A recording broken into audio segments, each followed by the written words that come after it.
তো hey guys, good morning. এগুলো দেখতে পাচ্ছেন কি, এগুলো হলো পাতিয়াস। আপনারা কি বলেন নিশ্চয়ই কমেন্টে জানাবেন, ঠিক আছে? আর আজকে আপনাদের দেখাবো আমরা 80 জন লোককে কিভাবে খাওয়া দাওয়ার অ্যারেঞ্জমেন্ট করেছি রিসোর্টে। দেখতে থাকুন, লাস্ট অবধি অনেক মজা আসবে। আর জায়গাটাও দেখুন, কিন্তু অনেক সুন্দর লাগতেছে।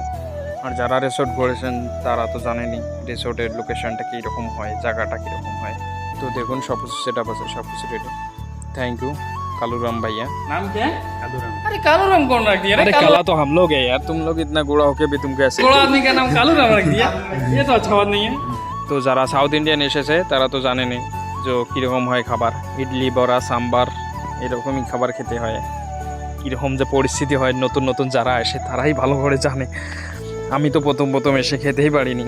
ইডলি, বড়া, সাম্বার, ডোসা, চাটনি এগুলোই খেতে হয়। তো যারা যারা ভিডিওটা দেখতেছেন তাদেরকেই কিন্তু আমাদের গ্রুপটা হাই বলতেছে। তো এখানকার ক্যাপ্টেন আমি, সেজন্য সবাইকে একটু মোটিভেশন করব। आज तू भी देना।